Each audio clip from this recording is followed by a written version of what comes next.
Okay, so what I wanted to talk to you about, since you brought up the Effingham Parkway, is the Gateway Parkway. Have you ever heard that or seen it in anything? No, and I was curious if you knew, had there been any existing infrastructure in that area, or was that all new and proposed? Well, do you remember when I drove you through, like, what, 8 months ago? That's been in progress physically for well over a year. Okay, so we've got Effingham Parkway. That's one issue that we've dug into and saw the the lack of proper permits and the impacts that were really far more than what was assumed or shown to be. And that is now being intersected by yet another parkway Yeah.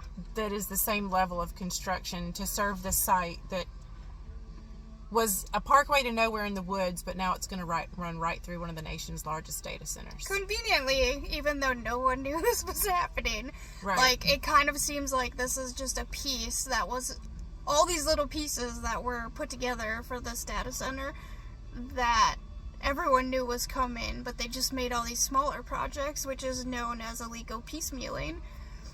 Absolutely. I mean, the folks who are planning these things, data centers don't pop up overnight, neither do parkways. And we know that federal funding was allocated to that Effingham Parkway project at one time, and open records requests have literally revealed they let go of that federal funding because it came with federal level environmental review, and they did not want that slowing them down. And so if they had that kind of review and the Corps of Engineers then had to get into site-specific 404 permits to fill wetlands and stuff, they'd really have to get their arms around the total proposed project. And what no one was saying, just like with the Hyundai Meta plant, no one also mentioned but knew those Bullitt County wells and the impacts they would bring were also part of the project. And the Effingham Parkway was never one single project. It was just the first step of infrastructure for the much bigger thing that was never reviewed, no impacts looked at.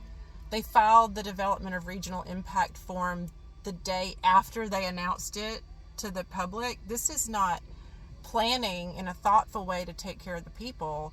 This is piecemealing, like you just called it, and I know you're studying all the legalities behind it, but it's absolutely not the way the system was intended to work.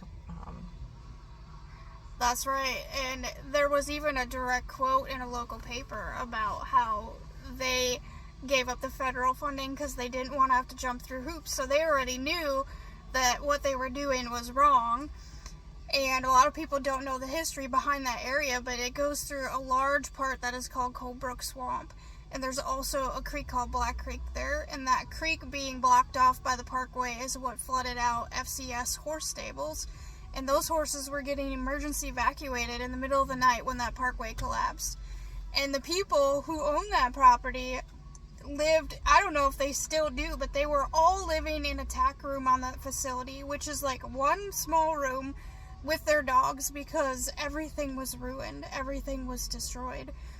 There was no LiDAR studies, no historic archaeological digs. That was a Civil War site. And in fact, one of the housing developments over there is called Coldbrook because of the swamp. We don't even know what they've destroyed by going through there or what was even there originally. When you drove me through there and we rode through there and looked at the edge of the parkway, which when you see it from the very rural spots adjacent to it, it's really astonishing to see this huge piece of highway infrastructure just going through the middle of the woods.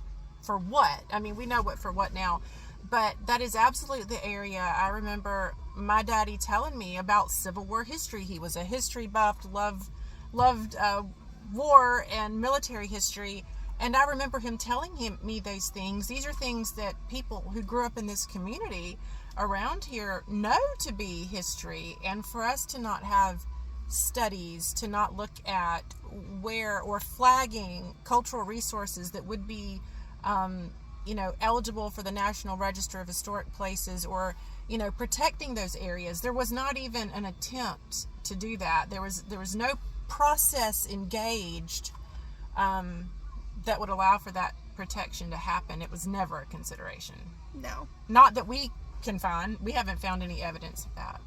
No, and it goes directly between two major roadways, both of which are being upgraded currently as we speak. Hodgeville is going through upgrades and has been, and Old Augusta is also, I believe, being upgraded.